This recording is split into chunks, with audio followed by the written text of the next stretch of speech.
ಕೆಲವರಿಗೆ ಒಂದು ವಿಷಯ ಇಷ್ಟ ಆಗೋದಿಲ್ಲ, ಅದು ಅಡ್ವೈಸ್. ಆದ್ರೆ ಅದು ಎಲ್ಲರೂ ಅದನ್ನೇ ಹೇಳ್ತಾರೆ, ನೀವ್ ಹಿಂಗೆ ಮಾಡಬೇಕು ಹಂಗೆ ಮಾಡಬೇಕು ಅಂತ ಹೇಳ್ತಾರೆ. ಅಂದ್ರೆ ಅವ್ರಿಗೆ ಇಷ್ಟ ಆಗೋದಿಲ್ಲ. ನಿಮಗೆ ಮಾತ್ರ ಅಲ್ಲ, ನಿಮ್ಮ ವಯಸ್ಸಿನಲ್ಲಿ ಇರುವ ಎಲ್ಲರಿಗೂ ಕೂಡ ಅದನ್ನ ದಾಟಿನೇ ಬಂದಿದ್ದೀವಿ. ಆದ್ರೆ ಇವತ್ತು ಯಾವುದು ಕೂಡ ನಿಮ್ಗೆ ನಾವು ಅಡ್ವೈಸ್ ಹೇಳಕ್ಕೆ ಬಂದಿಲ್ಲ, ಇರುವ ವಿಷಯವನ್ನ ಹೇಳಕ್ಕೆ ಬಂದಿವಿ. ಯಾವ ವಿಷಯ ಕೂಡ ಹೊಸದಾಗಿ ನಿಮ್ಗೆ ಹೇಳಕ್ಕೆ ಬಂದಿಲ್ಲ, ಎಲ್ಲ ನಿಮ್ಮ ಒಳಗಡೆನೆ ಇದೆ. ನೀವೇ ಯೋಚನೆ ಮಾಡಿ ಅದರ ಪ್ರಕಾರ ನಡೆಯಿರಿ, ಎಲ್ಲಾನು ನಿಮ್ಮ ಒಳಗಡೆ ಇದೆ ಅಂತ ಹೇಳಿದ್ದಾರೆ. ಹೌದಲ್ವಾ? ಇದು ತುಂಬಾ ಆಳವಾದ ಒಂದು ವಿಷಯ, ತುಂಬಾ ಒಂದು ತಾತ್ಪರ್ಯ ಇರುವ ಒಂದು ವಿಷಯ. ಯಾಕಂದ್ರೆ ನಾವು ಏನು ಇವತ್ತು ಹೇಳ್ತಾ ಇದೀವಿ ಅದೆಲ್ಲನೂ ಕೂಡ ನಿಮ್ಗೆ ಗೊತ್ತಿರುವ ಒಂದು ವಿಚಾರಣೆ.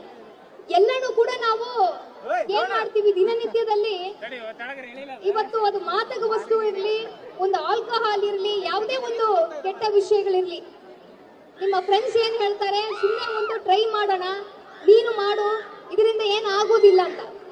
ಆದ್ರೆ ಟ್ರೈ ಮಾಡೋದು, ನಾವು ಒಳ್ಳೆ ವಿಷಯಗಳನ್ನ ಟ್ರೈ ಮಾಡಿದ್ರೆ ತೊಂದರೆ ಇಲ್ಲ. ಇವತ್ತಿಂದ ನಾವು ವಾಕಿಂಗ್ ಹೋಗೋಣ, ಇವತ್ತಿಂದ ಎಕ್ಸರ್ಸೈಸ್ ಮಾಡೋಣ ಅಂದ್ರೆ ಅದು ಬೇರೆ ವಿಚಾರ. ಆದ್ರೆ ಈ ತರ ಒಂದು ವಿಷಯಗಳನ್ನು ನಾವು ಮಾಡುವ ಮುಖಾಂತರ ಏನಾಗ್ತದೆ, ಇದು ತುಂಬಾ ನಮ್ಮ ವ್ಯಕ್ತಿಗತವಾಗಿ ಮಾತ್ರ ಅಲ್ಲ, ನಮ್ಮ ಸಮಾಜಕ್ಕೇನೆ ಅದರ ಪರಿಣಾಮಗಳು ಬೀಳುವ ಒಂದು ಸಾಧ್ಯತೆ ಇದೆ.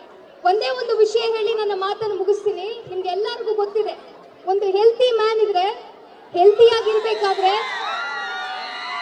3 ವಿಷಯಗಳು ಬೇಕು. ಹೌದಲ್ವಾ? ಮನಸ್ಸು ಸರಿಯಾಗಿರ್ಬೇಕು, ದೇಹ ಸರಿಯಾಗಿರ್ಬೇಕು, ನಮ್ಮ ಮೆದುಳು ಸರಿಯಾಗಿರ್ಬೇಕು. ನಿಮ್ಗೆ ಕೇಳ್ತೀನಿ ಒಂದು ಕ್ವಶನ್. ಒಬ್ಬ ಮನುಷ್ಯನಿಗೆ ಮನಸ್ಸು ಸರಿಯಾಗಿದೆ, ಮೆದುಳು ಸರಿಯಾಗಿದೆ, ದೇಹ ಸರಿಯಾಗಿಲ್ಲ, ಅವನನ್ನ ಏನ್ ಕರಿತೀವಿ? ಪೇಷಂಟ್ ಅಂತೀವಿ. ಇಲ್ಲ, ಒಬ್ಬ ಮನುಷ್ಯನಿಗೆ ದೇಹ ಸರಿಯಾಗಿದೆ, ಮನಸ್ಸು ಸರಿಯಾಗಿದೆ, ಮೆದುಳು ಸರಿಯಾಗಿದೆ, ಅವನಿಗೆ ಏನ್ ಹೇಳ್ತೀವಿ? ಮೆಂಟಲ್ ಅಂತೀವಿ.